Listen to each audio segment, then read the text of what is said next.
lah itu. Jadi emang dari kecil udah pengen memutuskan gue pengen jadi musisi, gue mau jadi seniman gitu. Jadi bukan yang mentang-mentang semerta-merta gue saudaranya Ariel Noah gitu. Iya pastilah. Jadi beberapa kali juga sempat ngasih beberapa materi lagu gue ke abang gitu. Dan nggak jarang dapat penolakan dari abang.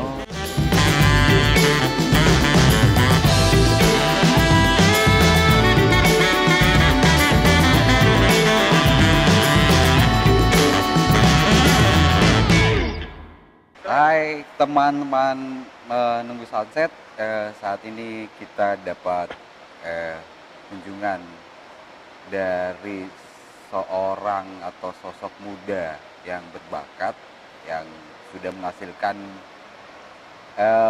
beberapa single ya, yang sangat keren dan sudah dapat didengarkan di beberapa media dan platform. Siapa lagi kalau bukan Devi Khalif. Devi Khalif.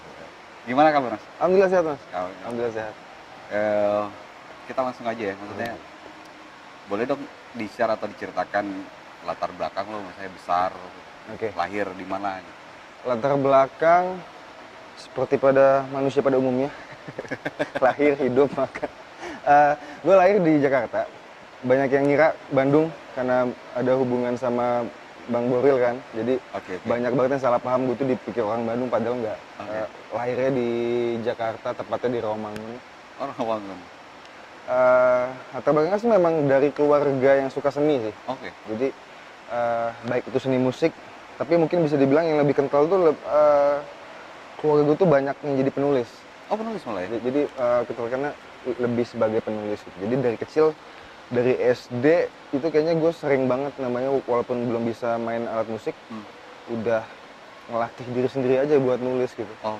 Jadi walaupun itu cuman gue nulis walaupun belum bisa main alat musik, kadang cuman nulis sebagai puisi atau kadang gue ngebuat lagu juga lewat tulisan gue itu, walaupun waktu itu belum bisa main musik gitu. Jadi sebenarnya salah satu faktor yang mempengaruhi lo untuk memilih menjadi musisi adalah lingkungan. Salah satunya adalah dari keluarga penulis ya, sehingga menjadi inspirasi ya mulai dari situ. That's why makanya ada beberapa lirik yang sangat luar biasa lah menurut gue kayak gitu kan. Terus putuskan untuk terjun ke musik itu karena apa? Sebetulnya dari SMP tadi dari SD gue udah bikin lagu, terus SMP itu udah mulai megang alat musik, belajar gitar, belajar piano. Titik baliknya sebetulnya udah dari SMP, dari kecil ya. Udah mulai belajar band. Jadi kebetulan gue termasuk anak yang kurang begitu menonjol di sekolah. Kayak akademis. Iya, secara akademis. Jadi gue udah terlalu gue udah malas gitu. Jadi udah seadanya aja, cenderung bandel malah gitu. Jadi emang dari kecil udah pengen memutuskan gue pengen jadi musisi, gue mau jadi seniman gitu. Di situ lu berasa banget ya, misalnya ini dunia gue banget nih gitu kan. Gue bisa menemukan jati diri gue di sini gitu kan. Nah, tadi lu di awal sempat menyebutkan Bro Boril atau Ariel Noah ya.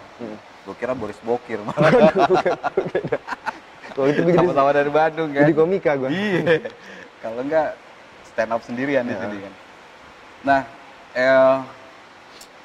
sejauh ini karena kan biasanya kan kayak dari sahabat atau dari saudara itu kan mempengaruhi kehidupan. Apa yang memberikan dampak positif dari seorang Ariel buat lo? Memberikan dampak positif? Mungkin ya karena dari kecil, kan Peter Pan itu udah mulai berkecimpung di industri musik Indonesia kan udah mungkin terbilang dari gue SD gitu. Jadi dari SD udah dijejelin lagu-lagunya abang tuh, zaman Peter Pan dulu, Mimpi yang Sempurna. Jadi positifnya pasti dari kecil gue udah udah disuapin sama lagu-lagunya beliau, terus pasti menambah katalog gue juga dalam bermusik gitu ya, punya pengaruh, terus tahu ini abang sendiri, abang sepupu, jadi lebih mungkin lebih punya rasa optimis gitu lah. Gue mau di musik kayak abang gitu, selain gue punya keterikatan sama musik dan menulis lagu, terus ingat ada abang, mungkin nanti bisa dibantuin sama abang gitulah. Awalnya banget gitu pas mulai SMP. Ya udah akhirnya terus main musik sampai SMA, kuliah pun masuk kuliah musik di IMI, nama kampusnya. Di mana? IMI. IMI. Institut Musik Indonesia. Oh, jadi terus di situ belajar musik di kuliah. Akhirnya beberapa kali juga sempat ngasih beberapa materi lagu gue ke abang gitu. Dan nggak jarang dapat penolakan dari abang. Oh, gitu. keren. Gue dari SMA mungkin udah nyetor lagu, kalau bang, gue punya lagu nih. Gue tuh SMA tahun 2011 2010. Baru dapat tawaran untuk bisa join ke Musika sekarang bareng abang satu label. Itu 2018. Jadi lumayan lama.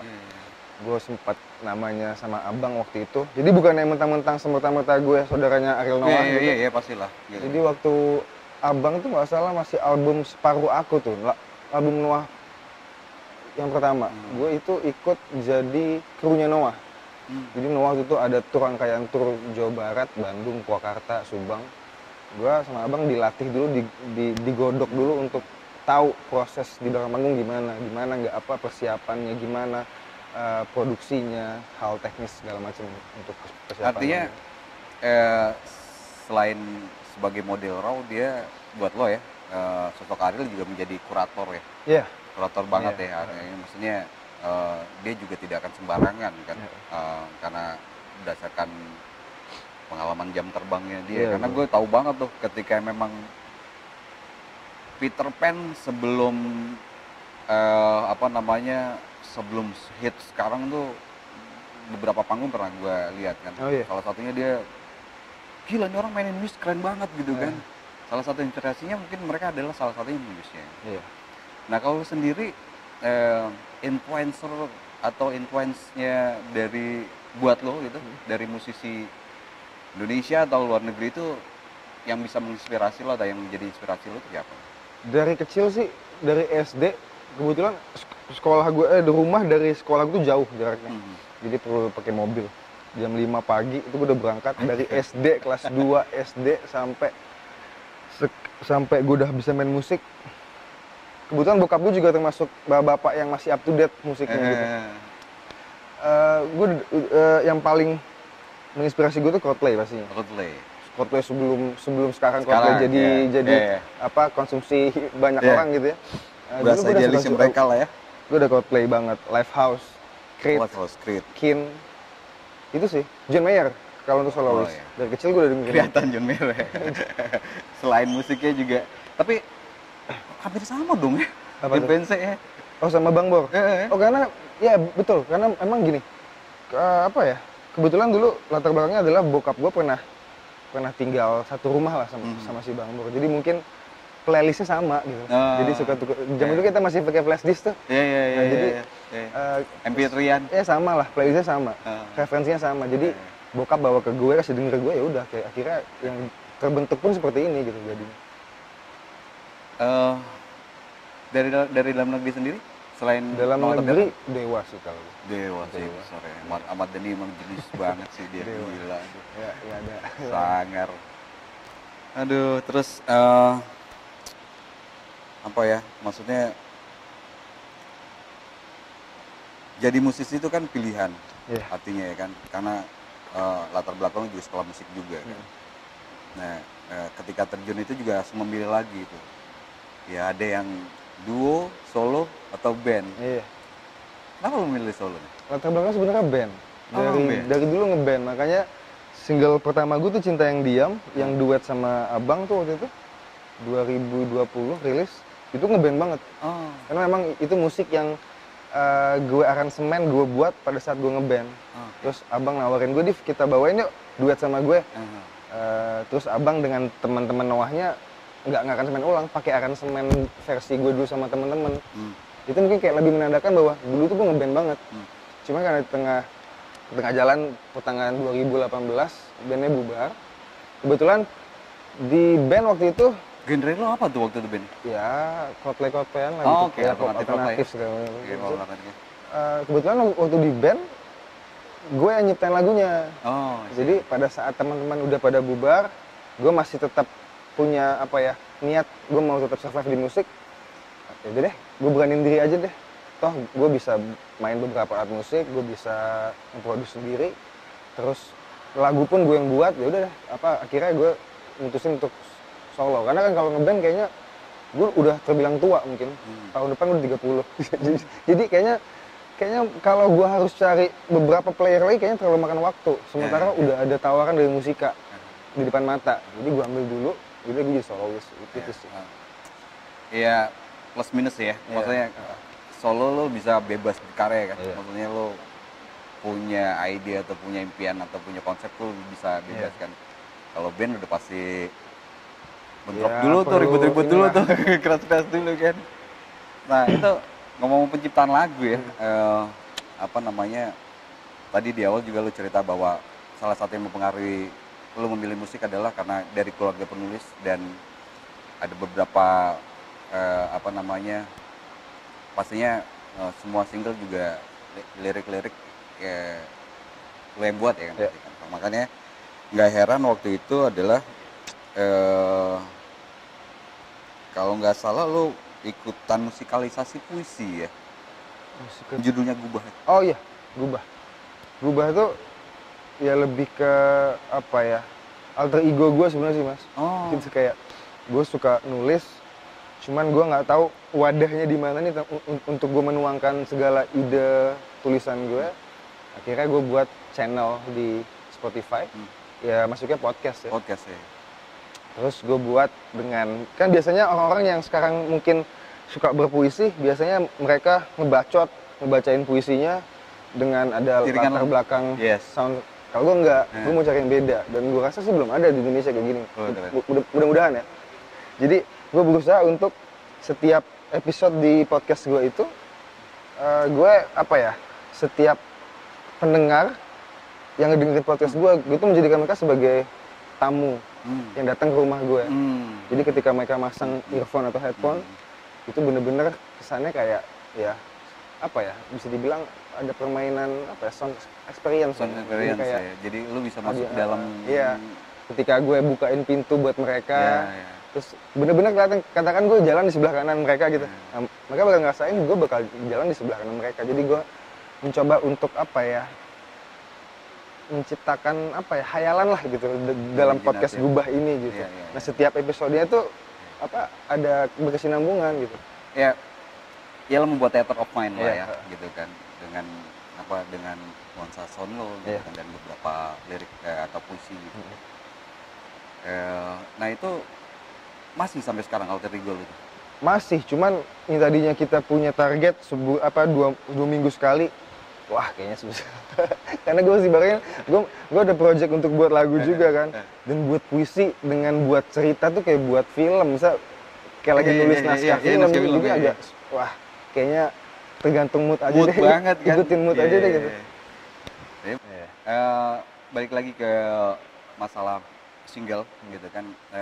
Jadi mungkin masyarakat atau penonton atau pemirsa atau teman-teman Nunggu Sunset ini mau tahu dong inspirasi singlenya yang tajuknya Denah Rumahmu gitu kan. Karena itu menurut gue sangat menarik nih gitu kan. udah ada beberapa hal yang sudah sebenarnya dilupakan nih sama generasi sekarang nih gitu kan. Salah satu contoh adalah memajang foto gitu kan. Itu keren tuh. Terus lo menggambarkan tentang ruang tamu dan lain-lain. Inspirasinya dari mana? Inspirasinya sebetulnya ya baik lagi, gue tuh menjadikan atau menamai diri gue tuh sebagai tukang cerita sebenarnya. Storytelling ya. Jadi kalau dibilang lu penulis, lu puisi atau tukang cerita, gue lebih senang dipanggil tukang cerita sih. Tapi tukang cerita lewat sebuah lagu gitu. Nah, Denah Rumahmu ini sebenarnya inspirasinya gue buat idenya tuh tahun 2017. Waktu itu gue pengen buat lagu yang nggak cuman melulu cinta-cintaan sebenarnya, tapi ada kesan uniknya apalah gitu. Kebetulan bokap tuh arsitek. Bokap gue arsitek. Jadi gue dari kecil emang agak familiar lah sama desain, sama apalah. Terus akhirnya gue pengen buat lagu nih yang memang gue harus mendapatkan sisi komersilnya, cinta-cintaan, tapi gue juga harus menengahi nih idealis gue di mana gitu.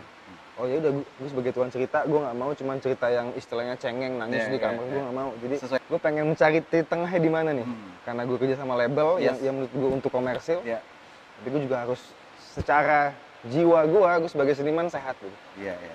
Dan akhirnya gue buat sebuah lagu kayak Dena Rumah. Kenapa rumah? Karena menurut gue ketika kita punya seseorang yang berharga buat kita di hidup kita, entah itu pacar atau keluarga kita mau nggak mau jadi rumah buat mereka gitu. Sebagaimana rumah kita harus tahu banget dong soal si orang ini gimana. Karena kita adalah orang yang paling tahu dia gimana gitu. Ya. Itulah ditandai dengan rumah. Makanya gue pengen ngajak teman-teman masuk ke rumah gue. Setiap ruangan tuh ada selamat datang di rumahmu, kita di ruang. Jadi pertama di ruang tamu. Ruang tamu itu menandakan tentang pertama kali kita ketemu, kita masih belum mengenal satu sama lain, masih malu-malu. Terus kedua, gitu kita kan? Di ruang keluarga. Ruang keluarga itu adalah simbol di mana aku tahu banget kamu sejarah masa kecil kamu, karena biasanya kan di ruang keluarga udah mulai ada pajangan foto segala macam. Kita ya aku tahulah sejarah masa kecil kamu. Terus sampai ke ruang makan kayak simbol di mana aku tahu selera kamu. Ruang belajar isyarat di mana aku tahu hal-hal apa aja yang kamu suka atau hal apa aja yang nggak kamu kuasai gitu. Jadi di ref makanya yang paling intimnya adalah di ruang tidur ya, di kamar tidur. Iya, gitu. Itu gue baru nanya nih, dari ruang tamu pengenalan, in-depth makan gitu kan, tahu nih selera ini kan, selera udah pegang, ya kamar tidur. Nggak, baik. Emang sih sebenarnya gue setuju banget ya, kadang-kadang tuh rumah kan menjadi kepribadian orang kelihatan dari situ kan. Begitu banyak proyeknya tadi, musikalisasi puisi, terus dengan major label lo, dengan promosi single. Proyeknya ke depannya lo mau membuat apa, dan harapan lo untuk diri lo di dunia musik atau musik Indonesia tuh mau seperti apa tuh, kepengen buat lo tuh seperti apa? Proyek ke depannya lagi album. Jadi kita lagi sekarang sih belum masuk ke dapur rekamannya sih, masih pilih-pilih materi. Karena kebetulan gue milihnya gue buatnya sendiri kan lagu, jadi emang gue perlu waktu yang cukup lama semedi di studio mikirin mau lagu apa yang dimasukin ke album. Terus harapannya mungkin bisa lebih jujur aja sih kalau gue. Harapan gue di sudut pandang gue sebagai pencipta lagu, gue pengen punya karya yang lebih jujur, punya karya yang kadang akhir-akhir ini karena terlalu banyak kanan kiri masuk, kita jadi nggak jujur gitu. Jadi lebih apa ya, sebagai seniman tuh kayak orang suka nggak ya? Gitu pengen lepasin hal itu gitu, pengen kayak biarin aja orang nggak suka. Kita yang buat market sendiri nanti gitu. Artinya memang lu juga sudah terlatih untuk berdiri di dua kaki kan? Iya. Ya, sisi dalam tanda kutip komersil dan idealis berjalan. Oke, kayaknya kalau mau ditusin panjang banget nih, men. Bisa seharian penuh nih. Dan untuk Divky Khalif, semoga sukses ke depannya, perencanaannya ke depannya, terus bisa berjalan karirnya makin sukses. Amin. Tetap percaya dan berkarya, selalu menginspirasi. Oke, terima kasih.